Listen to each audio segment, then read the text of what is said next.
Al término de la fiesta Jesús se encaminó a Galilea. Entró en aquellas chozas de pastores donde José y María en su viaje a Belén habían sido duramente rechazados. Aquí había tenido Jacob sus campos de pastoreo.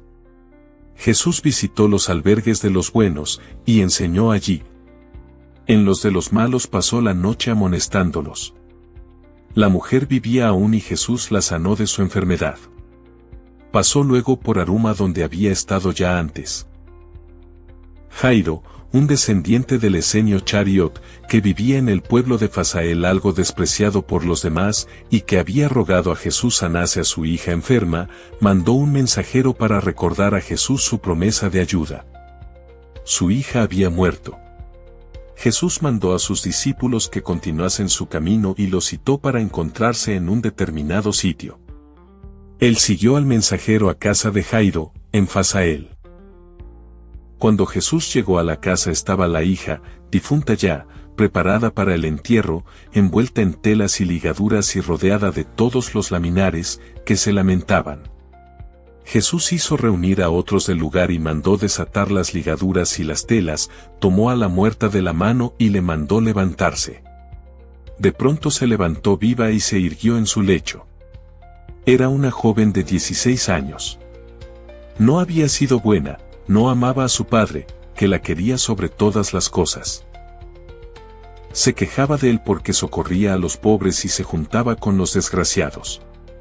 Jesús la resucitó en cuerpo y alma. Cambió de vida y se juntó más tarde con las santas mujeres. Jesús exhortó a todos no hablar de este prodigio, por eso no quiso tener a su lado a sus discípulos. Este Jairo no es el de Cafarnaúm, cuya hija resucitó más tarde Jesús, según narra el Evangelio. Jesús dejó este lugar, se dirigió al Jordán, pasó el río y caminó por la Perea, al norte, llegó a Sucot, al occidente del río, y fue a Jezreel. En Jezreel enseñó y obró muchos prodigios en presencia de las grandes muchedumbres que se habían reunido. Todos los discípulos de Galilea habían venido a su encuentro.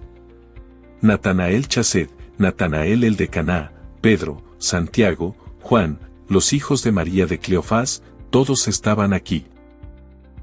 Lázaro, Marta, Serafia, más tarde llamada Verónica, y Juana Chuza, que habían salido de Jerusalén, habían visitado a María Magdalena en Magdala y le habían dicho que fuera a Jezreel para ver al prodigioso, sabio, elocuente y admirable Jesús, de quien todo el país estaba hablando con admiración.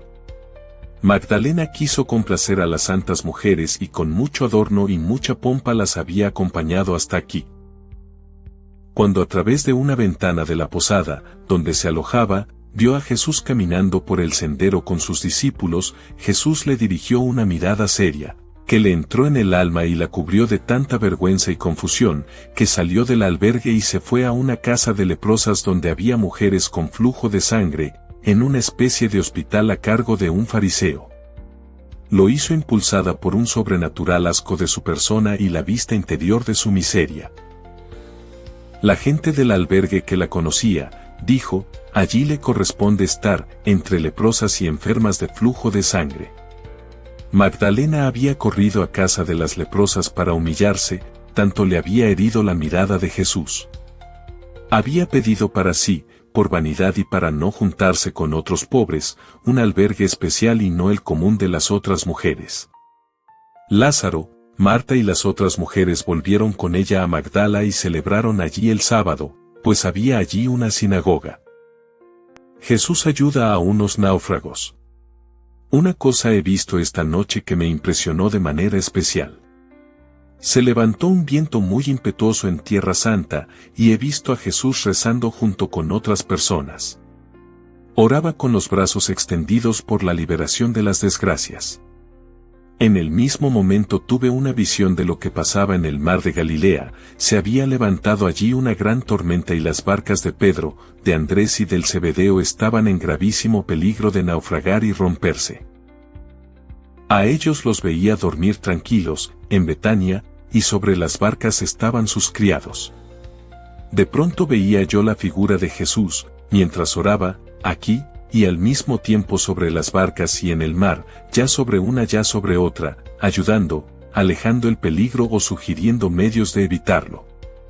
No estaba él en persona, porque no lo vi ir allá, estaba algo más elevado que las otras personas, parecía que flotaba sobre ellos. La gente de las barcas no lo veían. Era como si su espíritu obrase allí mientras su cuerpo estaba lejos. Nadie supo cómo él ayudaba. Creo que los ayudó porque esos criados creían en él y le habían invocado en el peligro.